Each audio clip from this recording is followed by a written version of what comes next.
Madame, Monsieur, bonjour. Merci de nous rejoindre à la une de l'actualité. Lors d'une réunion avec les représentants de la société civile de la wilaya de Tiaret, le ministre de l'Intérieur et le ministre de l'Hydraulique ont passé en revue les mesures les plus importantes qui ont été prises, permettant la reprise de la distribution de l'eau à travers les robinets à la veille de Eid al-Adha, à travers le projet de raccordement au bassin de Chott-Chergui qui a fait l'objet d'inspection des deux ministres après l'engagement des entreprises de réalisation de le livrer dans 2 semaines.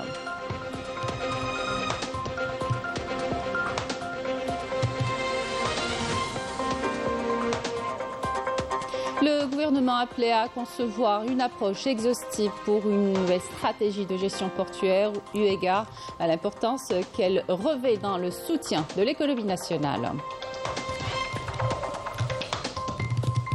Face à la baisse du cheptel de la race ovine, Derma, éleveurs et experts travaillent de concert pour le maintien de la biodiversité génétique de cette race et à valoriser ses caractéristiques. Exemple, la ferme relevant de l'Institut technique des élevages à Saïda.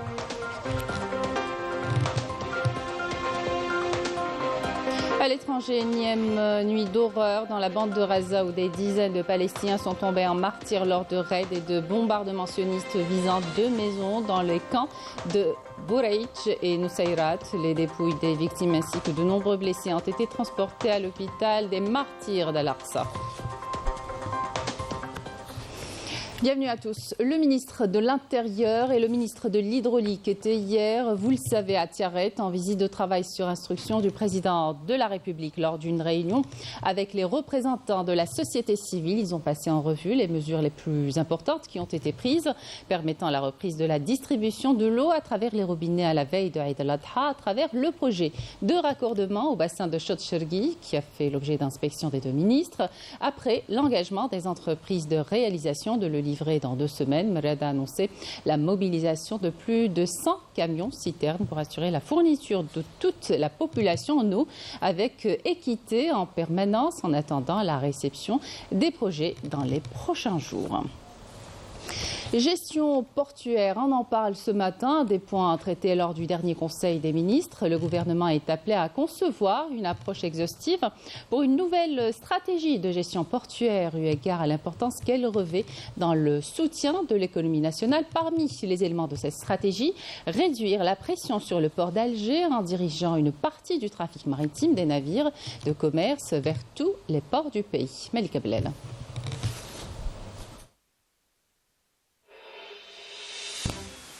Une activité intense est observée ces derniers mois au port d'Alger, tant au niveau de la navigation que du mouvement global des marchandises. Ici, dans la tour de contrôle, une équipe professionnelle gère l'intensité du trafic des navires et veille au bon déroulement de leur entrée et sortie des quais en tenant compte des spécificités de chaque navire. Nous avons constaté ces derniers temps une augmentation du trafic. Nous avons d'ailleurs de plus en plus de bateaux qui accostent chez nous au niveau du port. Sur le terminal dédié aux conteneurs, le temps est un facteur important pour le déchargement des cargaisons et la réduction du temps d'attente des navires, afin de répondre aux attentes des clients et aux exigences de l'économie nationale. Les conteneurs passent ensuite au scanner où la précision et la vigilance règnent dans cette salle. Ils sont ensuite transférés au port sec où les agents des douanes les ouvrent en présence des transitaires. Ici, les marchandises sont inspectées et leur conformité est vérifiée. La visite est programmée au bout de 2 jours après la validation du dossier. Les douanes nous ont facilité les choses, surtout avec ce nouveau système. Les choses ont beaucoup changé, c'est plus facile maintenant. Parmi les facilitations douanières, nous avons l'adoption de la numérisation par l'administration des douanes comme principe afin de réduire les charges et diminuer les délais, tout cela au profit des différents acteurs et opérateurs économiques.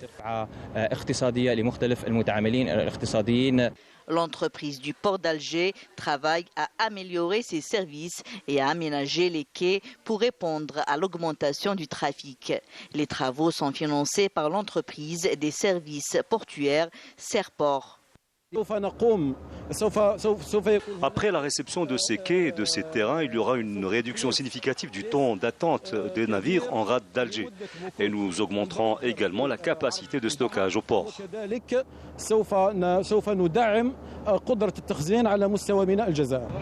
Le transport maritime et l'amélioration des performances portuaires, en particulier la mise en place d'une stratégie pour l'exploitation optimale de l'espace et du temps, sont des facteurs essentiels pour accompagner la dynamique commerciale que connaît actuellement l'Algérie. On fait le point à présent sur le nouveau terminal à conteneurs du port de Djendjen. Les travaux de réalisation avancent à un rythme soutenu. La première zone est en voie de finalisation. Elle deviendra une plateforme de transport demain et permettra de recevoir beaucoup plus de cargaisons et donc de navires. Reportage à Melbourne.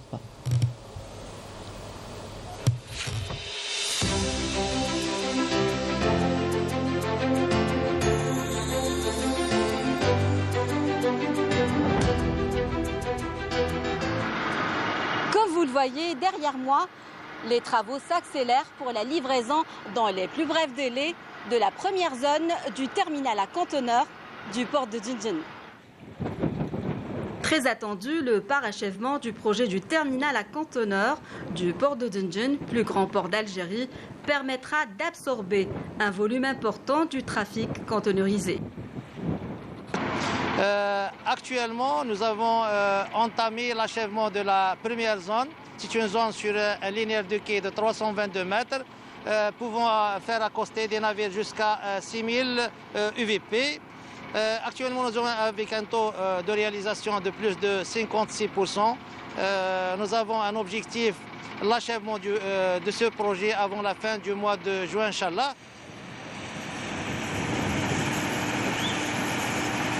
Et pour réaliser cet objectif, l'entreprise portuaire publique mobilise tous les moyens humains et matériels. Depuis la relance des travaux, les équipes travaillent 7 jours sur 7, de jour comme de nuit. Nous avons entamé des travaux sur les autres zones. Pour l'infrastructure, on va l'achever, Inch'Allah, fin mars 2025. Pour la réception de l'ensemble du projet, fin 2025. Ce terminal à conteneurs sur une longueur de 1800 mètres linéaires avec des tirants d'eau jusqu'à 17 mètres on peut faire accoster des navires jusqu'à 18 000 EVP dernière génération.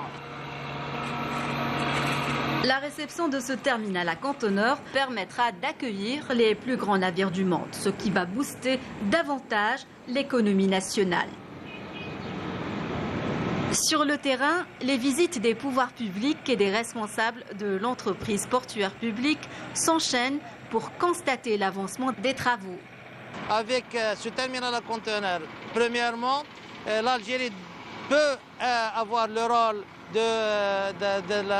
relier l'Europe vers l'Afrique et relier l'Afrique vers l'Europe, premièrement. Le deuxième objectif, c'est de diminuer les frais d'accostage de plus de 15%. Et troisièmement, pour un simple conteneur, on peut diminuer les frais de transport d'un conteneur de l'Asie vers l'Algérie jusqu'à $80 EVP.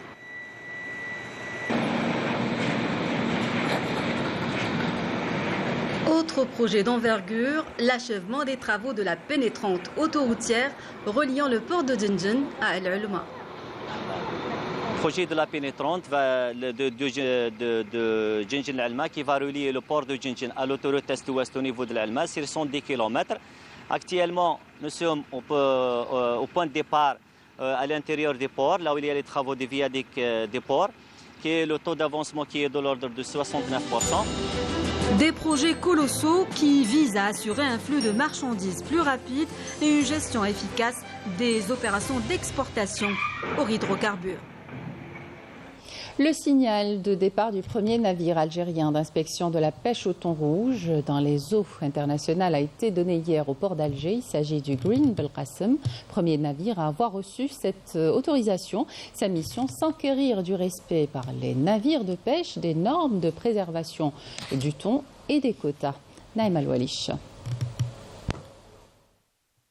Green Belkacem, nom du navire que voici, va quitter le port d'Alger pour une zone internationale de la pêche au thon rouge située au sud-ouest de Malte.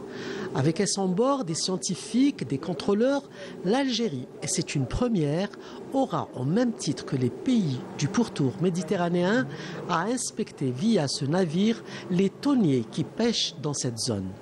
On inspecte les navires, la conformité des navires en matière d'application de la réglementation internationale, puisqu'on est dans une zone internationale, donc on inspecte des navires algériens comme on peut inspecter des navires étrangers. Donc on applique la réglementation internationale.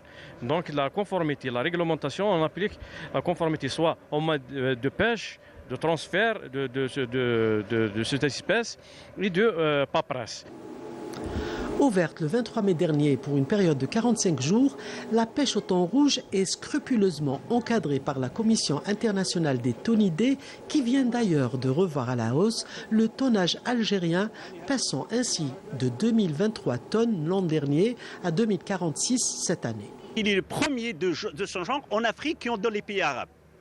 Ce navire scientifique équipé des équipements sophistiqués, donc de suivi et d'évaluation des ressources halieutiques, ça c'est la première, donc démersales ou bien pélagiques, c'est-à-dire le poisson dynamique, ou bien même pour étudier la flore. Nous participons avec 34 thoniers seineurs dans les eaux internationales et nous avons, c'est-à-dire l'obligation d'avoir un navire patrouilleur, un navire d'inspection qui aura comme mission l'inspection des navires bâton pavillon national et aussi les navires de pêche impliqués dans la pêcherie du thon rouge et bâton pavillon d'autres États.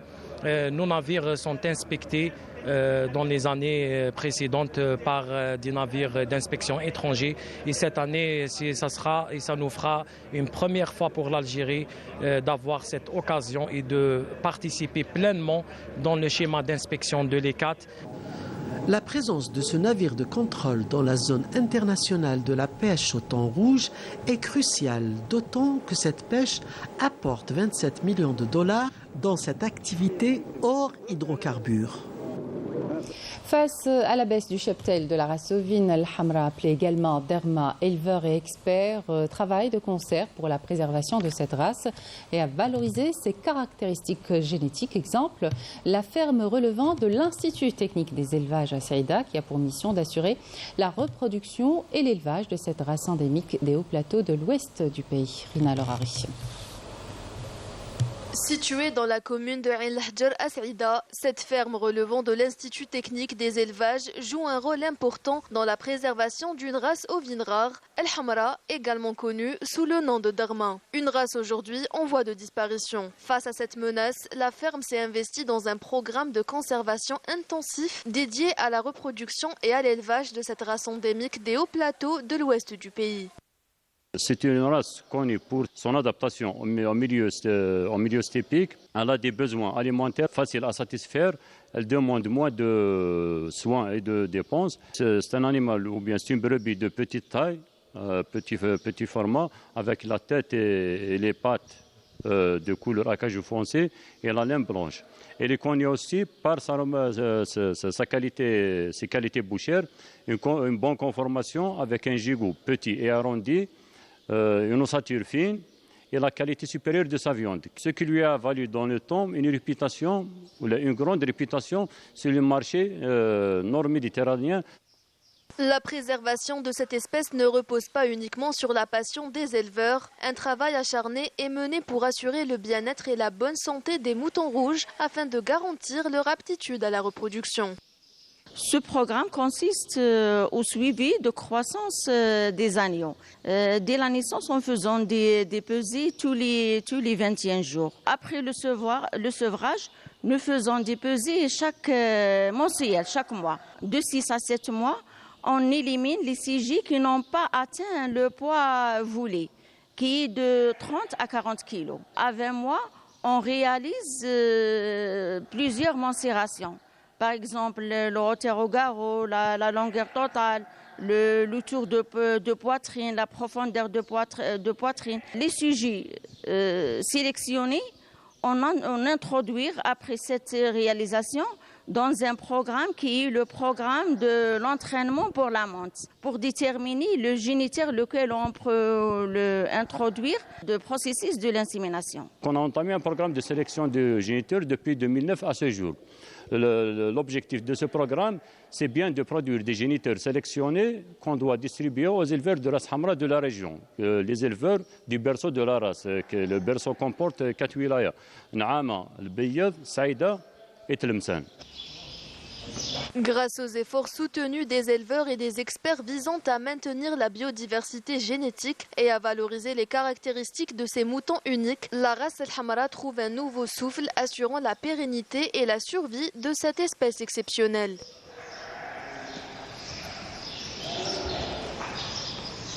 Et puis ces inondations survenues hier à Boussaada suite à des pluies torrentielles et de vents forts qui se sont abattus sur cette wilaya déléguée, des crues qui ont submergé plusieurs quartiers de la ville, emportant des voitures et causant des dégâts considérables sans pour autant enregistrer des victimes. Les éléments de la protection civile ont mobilisé tous les moyens humains et matériels pour la rouverture des routes afin de rétablir la circulation. À l'étranger, la Palestine a déposé une requête devant la Cour internationale de justice pour se joindre à la procédure de l'Afrique du Sud contre l'entité sioniste qui commet un génocide à Gaza. Et justement, on fait le point sur la situation dans la bande de Gaza. L'armée d'occupation sioniste a commis 7 massacres au cours de ces dernières 24 heures, faisant 71 martyrs et 182 blessés. Les autorités palestiniennes de la santé ont indiqué qu'un certain nombre de victimes palestiniennes se trouveraient encore sous les décombres et sur les routes et que les forces de l'occupation empêchaient les ambulances et les équipes de la protection civile de leur porter secours. Yasmine Saudi. Énième nuit d'horreur dans la bande de Gaza, où des dizaines de Palestiniens sont tombés en martyrs lors de raids et de bombardements sionistes visant 2 maisons dans les camps de Bouraïj et Nusayrat. Les dépouilles des victimes, ainsi que de nombreux blessés, ont été transportés à l'hôpital des martyrs d'Al-Aqsa.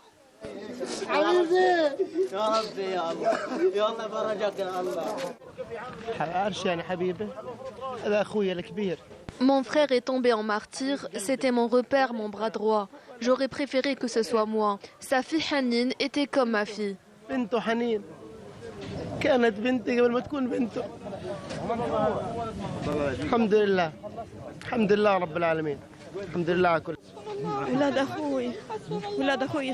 Mon frère et sa famille sont tombés en martyrs. L'entité sioniste a bombardé leur maison. Qu'ont-ils fait pour mériter cela?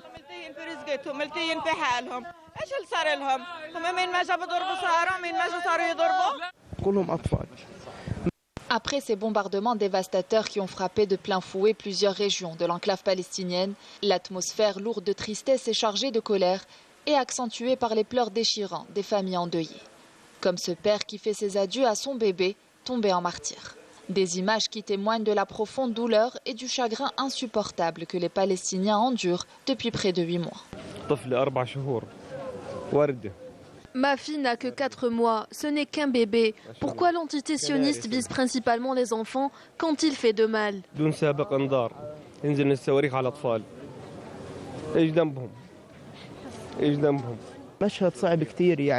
C'est une scène d'horreur, voir les corps de ces enfants est insoutenable. Cela dure depuis bien trop longtemps.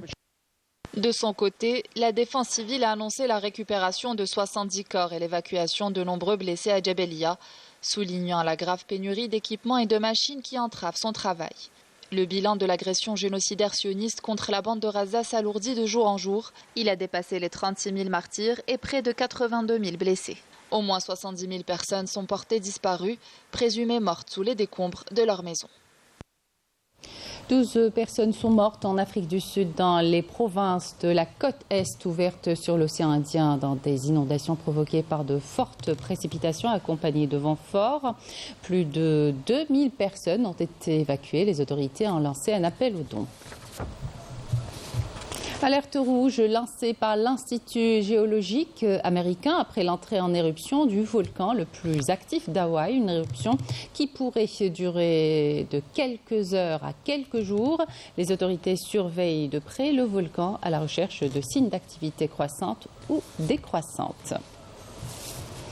Le module d'ascension de la sonde chinoise Chang'e 6 a décollé de la surface de la Lune ce matin, transportant des échantillons collectés de la face cachée de la Lune, exploit sans précédent dans l'histoire de l'exploration lunaire de l'homme. Les échantillons prélevés sur la face cachée pourraient permettre de mieux comprendre comment le satellite naturel de la Terre s'est formé. Voilà, c'était la dernière information de cette édition. Merci de votre attention et excellente suite des programmes sur Canal Algérie.